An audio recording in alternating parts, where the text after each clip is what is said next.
આધ્યાત્મિકતા, સ્થાપત્ય અને વૈશ્વિક સંવાદિતાના પ્રતીક સમાન BAPS હિન્દુ મંદિર અબુધાબી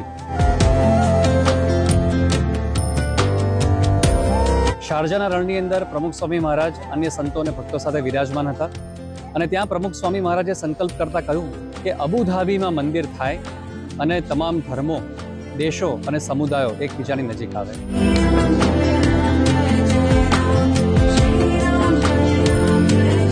પ્રમુખ સ્વામી મહારાજનો આ સંકલ્પ સાકાર થઈ ગયો છે.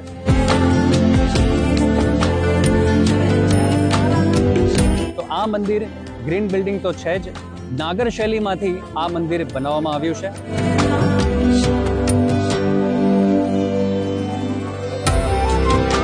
મંદિરની અંદર આપણે 7 શિખર જોઈ શકીએ છીએ, જે UAEના 7 એમિરેટ્સનું પ્રતિનિધિત્વ કરે છે. સાથે સાથે સમગ્ર ભારત વર્ષની અંદર પ્રતિષ્ઠિત એવા મુખ્ય અવતાર સ્વરૂપો, તેની પણ પ્રતિષ્ઠા આ મંદિરમાં કરવામાં આવી છે.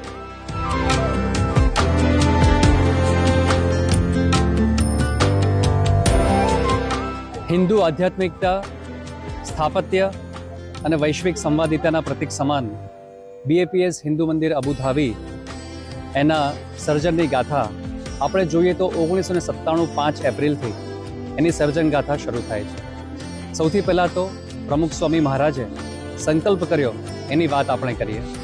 શારજાના રણની અંદર પ્રમુખ સ્વામી મહારાજ અન્ય સંતો અને ભક્તો સાથે વિરાજમાન હતા અને ત્યાં પ્રમુખ સ્વામી મહારાજે સંકલ્પ કરતા કહ્યું, પ્રાર્થના કરતા કહ્યું કે આ UAEની અંદર તેમજ સમગ્ર વિશ્વની અંદર શાંતિ સ્થપાય, વિશ્વના વિવિધ ધર્મો એકબીજાની નજીક આવે, વિશ્વના દેશો પરસ્પર શત્રુતા ભૂલીને એકબીજાની નજીક આવે અને છેલ્લે એમણે પ્રાર્થના કરતા કહ્યું કે અબુધાબીમાં મંદિર થાય અને તમામ ધર્મો, દેશો અને સમુદાયો એકબીજાની નજીક આવે.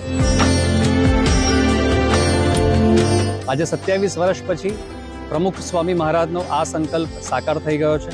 પરમ પૂજ્ય મહંત સ્વામી મહારાજ દ્વારા આ સંકલ્પ સાકાર થયો છે. આ મંદિરના સર્જનની ગાથાને નિહાળીએ તો એના સર્જનની અંદર ભારતીય નેતૃત્વ એટલે કે વડાપ્રધાન શ્રી નરેન્દ્રભાઈ મોદી અને UAEના શાસકોની ઉદારતા પણ એટલી જ કારણભૂત છે. શરૂઆતની અંદર 2.5 એકર જમીન આ મંદિર માટે ફાળવવામાં આવી હતી. ત્યારબાદ 5 એકર, 13.5 એકર અને અંતે 27 એકર જમીન UAEના શાસકો દ્વારા BAPS સંસ્થાને ફાળવવામાં આવી હતી. 2018માં 11 ફેબ્રુઆરીના રોજ પ્રધાનમંત્રી શ્રી નરેન્દ્રભાઈ મોદી દ્વારા આ મંદિર પ્રોજેક્ટનું લોકાર્પણ કરવામાં આવ્યું હતું. આ પ્રોજેક્ટ લોન્ચ કરવામાં આવ્યો હતો. ત્યારબાદ 2 વર્ષ સુધી સતત મંદિરની ડિઝાઇન અને અન્ય વિચાર વિમર્શને અંતે 2020 ફેબ્રુઆરીની અંદર આ મંદિરનું ફાઉન્ડેશન શરૂ થયું. આ મંદિરના ફાઉન્ડેશનની અંદર 300 જેટલા સેન્સર્સ અલગ અલગ 10 લેયરમાં લગાવવામાં આવ્યા છે, જેને કારણે તાપમાન, દબાણ અને ભૂકંપ સંબંધિત માહિતી આ સેન્સર્સ દ્વારા મળ્યા કરશે. સાથે સાથે બીજી એક વાત એ પણ છે કે ફ્લાય એશનો ઉપયોગ આ મંદિરના ફાઉન્ડેશનની અંદર કરવામાં આવ્યો છે. 55% સિમેન્ટને બદલે ફ્લાય એશના ઉપયોગ દ્વારા ગ્રીન બિલ્ડિંગનો દરજ્જો પણ આ મંદિરને મળ્યો છે એવું કહી શકાય. બીજી એક ખાસ રોચક વાત એ પણ છે કે આ મંદિરના નિર્માણની અંદર 20,000 ટન જેટલા પથ્થરો વપરાયા અને એ તમામ પથ્થરો 25,000 પથ્થરના ટુકડાઓના સ્વરૂપે જ્યારે અબુધાબીમાં 700 કન્ટેનર સ્વરૂપે પહોંચ્યા, ત્યારે 700 કન્ટેનર એટલે કે વુડન પેલેટ્સને પણ એને ફેંકી ન દેતા એમાંથી ફૂડ કોર્ટ તેમજ શૂ રેક્સ અને એવી આ સુવિધાઓની અંદર ટેબલ, બેન્ચીસ અને ચેર્સ આ વુડન પેલેટ્સમાંથી બનાવવામાં આવ્યા, જેને આપણે સસ્ટેનેબિલિટીનો પણ પ્રયોગ, એક નવતર પ્રયોગ એક કહી શકાય. તો આ મંદિર ગ્રીન બિલ્ડિંગ તો છે જ, સાથે સાથે કાર્બન ફૂટપ્રિન્ટના રિડક્શનની અંદર અને સસ્ટેનેબિલિટીનો જે કન્સેપ્ટ છે એની અંદર પણ આ મંદિર મહત્વનો ભાગ ભજવી રહ્યું છે. આ મંદિરની અંદર ઊંચાઈ 108 ફૂટ છે, એની લંબાઈ 262 ફૂટ છે, પહોળાઈ 180 ફૂટ છે. નાગર શૈલીમાંથી આ મંદિર બનાવવામાં આવ્યું છે. આ મંદિરમાં ઇટાલિયન માર્બલનો ઉપયોગ કરવામાં આવ્યો છે. સાથે સાથે રાજસ્થાનના બંસી પહાડપુરના ગુલાબી પથ્થરોનો પણ ઉપયોગ કરવામાં આવ્યો છે. મંદિરની બહારી જે દિવાલ છે એ રાજસ્થાનના ગુલાબી પથ્થરોમાંથી અને મંદિરનો અંદરનો ભાગ એ ઇટાલિયન માર્બલમાંથી કોતરવામાં આવ્યો છે. મંદિરની અંદર આપણે 7 શિખર જોઈ શકીએ છીએ, જે UAEના 7 એમિરેટ્સનું પ્રતિનિધિત્વ કરે છે. સાથે સાથે સમગ્ર ભારત વર્ષની અંદર પ્રતિષ્ઠિત એવા મુખ્ય અવતાર સ્વરૂપો, તેની પણ પ્રતિષ્ઠા આ મંદિરમાં કરવામાં આવી છે.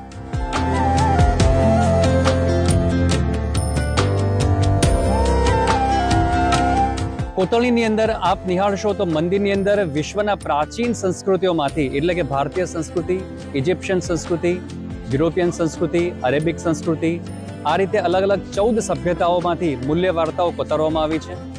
મંદિરમાં પ્રવેશ કરવાની સાથે જ સૌથી પહેલી જગ્યા આપ જોઈ શકો છો તે છે વોલ ઓફ હાર્મની, અને એ જ હાર્મનીનો સંદેશ આ મંદિરમાં સમગ્ર બધી જ જગ્યાએ હાર્મનીનો સંદેશ જોઈ શકાય છે. મંદિરમાં અલગ અલગ સ્થળે જેમ કે વોલ ઓફ હાર્મનીની અંદર પણ વિશ્વની અલગ અલગ 30 જેટલી ભાષાઓની અંદર હાર્મની શબ્દ એ કંડારવામાં આવ્યો છે. વોલ ઓફ હાર્મનીથી આગળ જતા જ્યારે આપણે મધ્યપથ પર આવીએ ત્યારે આપ એક વિશિષ્ટ ચક્ષુ જોઈ શકો છો, જે છે દિવ્ય ચક્ષુ એટલે કે ડિવાઇન આઈ ઓફ હાર્મની. એની પાછળ ગંગા, યમુના, સરસ્વતી, ત્રિવેણી સંગમ નદીઓનો પ્રવાહ પણ દ્રષ્ટિમાન થઈ રહ્યો છે. અને સાથે સાથે આ દિવ્ય ચક્ષુ એટલે કે ડિવાઇન આઈની પાછળની સંકલ્પના એ છે કે આપણા વેદોની અંદર જે પ્રાર્થના છે કે આપણે સર્વને મિત્રની દ્રષ્ટિથી નિહાળીએ, અને જ્યારે આપણે શાંતિ અને સંવાદિતાની દ્રષ્ટિએ સર્વને નિહાળીએ ત્યારે સમાજમાં, રાષ્ટ્રમાં અને સમગ્ર વિશ્વની અંદર સંવાદિતા એટલે કે હાર્મનીનું વાતાવરણ ખડું થાય, એ આ ડિવાઇન ચક્ષુનો સંદેશ છે. 8 વિવિધ મૂલ્યો એટલે કે શાંતિ, પ્રેમ, સંવાદિતા, દાન વગેરે આદિ 8 મૂલ્યોની મૂર્તિઓ પણ મંદિરમાં કંડારવામાં આવી છે. તમામ શિખર પ્રત્યે વિવિધ કથાનકોમાંથી પણ શિલ્પો કંડારવામાં આવ્યા છે. આપણે ડોમ ઓફ હાર્મનીને નિહાળી શકીએ છીએ અને આગળ જતા ડોમ ઓફ પીસને આપણે નિહાળી શકીએ છીએ.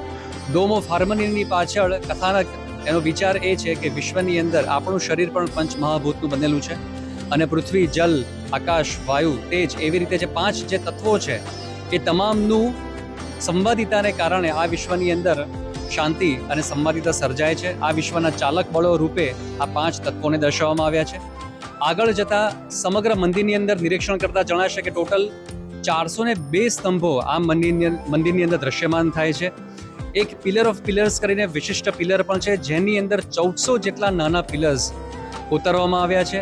આ પિલરને કોતરવા માટે 12 કારીગરોને 1 વર્ષ જેટલો સમય આ પિલરને કોતરવામાં લાગ્યો. આવા 402 સ્તંભ ઇટાલિયન માર્બલમાંથી બનેલા આપણે નિહાળી શકીએ છીએ.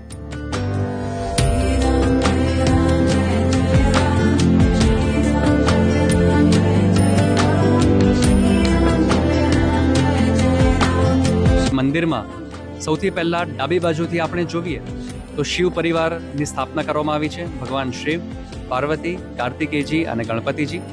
ત્યારબાદના શિખરની અંદર ભગવાન શ્રી જગન્નાથજીની પ્રતિષ્ઠા કરવામાં આવી છે. ભગવાન શ્રી જગન્નાથજી, સુભદ્રાજી અને બલભદ્રજી અને સુદર્શન ચક્ર પણ ત્યાં છે. આ રીતે ત્યાર પછી ત્રીજા શિખરની અંદર ભગવાન શ્રી રાધા કૃષ્ણની પ્રતિષ્ઠા કરવામાં આવી છે.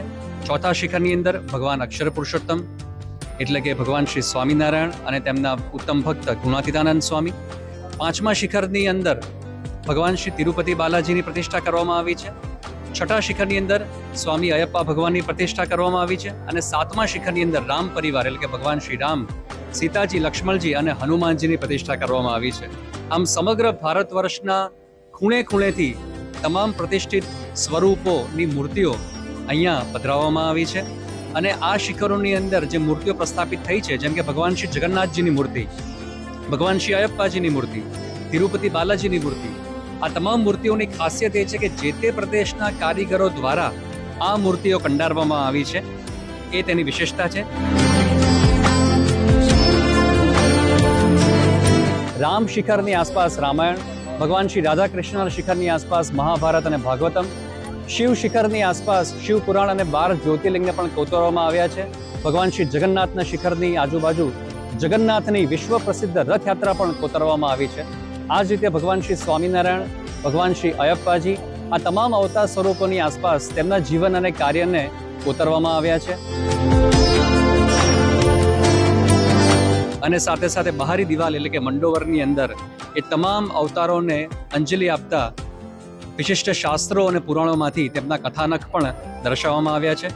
મંદિરની ચારે બાજુ અલગ અલગ પ્રાચીન સભ્યતાઓમાંથી 14 જેટલી પ્રાચીન સભ્યતાઓમાંથી વિશિષ્ટ મૂલ્ય વાર્તાઓ કોતરવામાં આવી છે, જેમ કે શ્રવણની વાર્તા. અને એ રીતે અલગ અલગ વાર્તાઓ દ્વારા આપણને સૌને શાંતિ, સંવાદિતા અને પ્રેમનો સંદેશ પણ આ મંદિર દ્વારા આપવામાં આવ્યો છે. મંદિરની બહારી દિવાલમાં જ્યારે આપણે ડાબી બાજુથી મંદિરની પરિક્રમા શરૂ કરીએ ત્યાં સૌથી પહેલું દ્રશ્ય કોતરવામાં આવ્યું છે તે છે પ્રમુખ સ્વામી મહારાજનો સંકલ્પ. અને જમણી બાજુએ પરમ પૂજ્ય મહંત સ્વામી મહારાજે જ્યારે શિલાન્યાસ સમયે 2019માં જે શિલાન્યાસ વિધિ સંપન્ન કરી તેનું દ્રશ્ય પણ જ્યારે મહંત સ્વામી મહારાજ યુએઈના શેખ સાથે બિરાજમાન હતા અને શિલાન્યાસ વિધિ સંપૂર્ણ કરી હતી, તે સમગ્ર દ્રશ્ય અહીંયા કોતરવામાં આવ્યું છે. આ મંદિરને પણ આ સમગ્ર દ્રશ્યની અંદર વણી લેવામાં આવ્યું છે. એ રીતે કે દુબઈની સ્કાયલાઇનની અંદર આપણે આ મંદિરનો એક ઉમેરો થયેલો જોઈ શકીએ છીએ.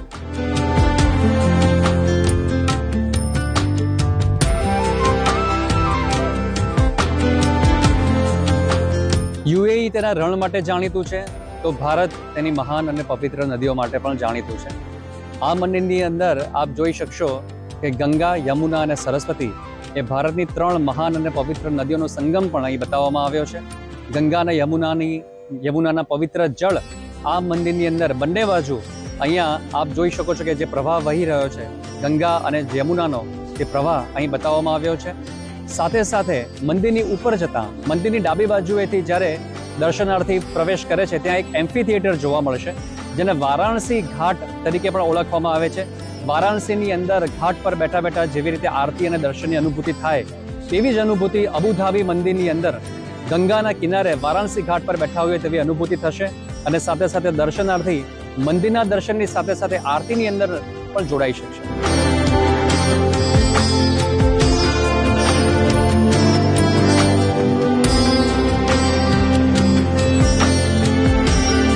અબુધાબી BAPS મંદિરનું એક નવલું નજરાણું એ પણ છે કે તેનો અભિષેક મંડપમાં ભગવાન શ્રી સ્વામિનારાયણની અભિષેક મૂર્તિ પધરાવવામાં આવી છે. સાથે સાથે ભગવાન સ્વામિનારાયણની ગુણાતીત આધ્યાત્મિક પરંપરા તેની મૂર્તિઓ પણ પધરાવવામાં આવી છે. આ અભિષેક મંડપની વિશેષતા એ છે કે તેમાં યુએઈના 7 એમિરેટ્સ એની ભૂમિની માટી પણ અહીંયા પધરાવવામાં આવી છે. એ કૃતજ્ઞતા એની ભાવના વ્યક્ત કરવા માટે.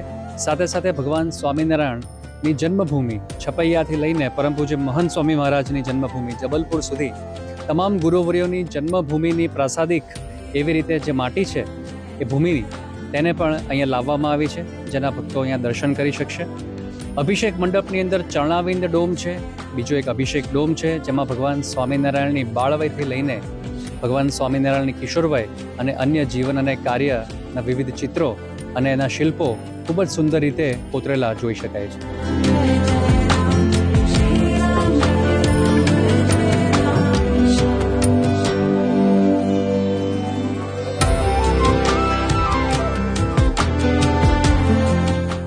BAPS હિન્દુ મંદિર અબુધાબી વિવિધ સભ્યતાઓ અને સંસ્કૃતિઓનો સંગમ થયું છે.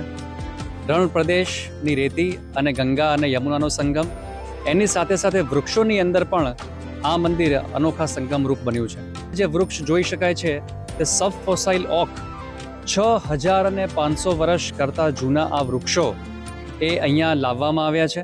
અને ભારતના લીમડા નીમ ટ્રીઝ અને રણ પ્રદેશના પામ ટ્રીઝની સાથે સાથે સબ ફોસાઇલ ઓક્સ પણ આપ આ મંદિરની અંદર જોઈ શકો છો. આ વૃક્ષોને 2016ની અંદર ઝેક રિપબ્લિકના એક જંગલમાંથી આ વૃક્ષો મળી આવ્યા હતા અને ત્યારબાદ એનું સંવર્ધન કરવામાં આવ્યું છે. 2020માં દુબઈ એક્સપોની અંદર પણ ઝેક રિપબ્લિકના પેવેલિયનમાં આ વૃક્ષોને દર્શાવવામાં આવ્યા હતા. આ વૃક્ષોને તેની જે રિંગ્સ છે તેની અંદરના ડેટાને કારણે વૈજ્ઞાનિક રીતે પણ તેનું મહત્ત્વ આગવું છે અને તેમને એ જ કારણે છેલ્લા 6500 વર્ષના માનવ સભ્યતાના ઇતિહાસને આ વૃક્ષ પોતાની અંદર સંઘરીને બેઠું છે. તેના જ કારણે આ વૃક્ષોને માનવ જાતનો દસ્તાવેજ પણ કહેવામાં આવે છે.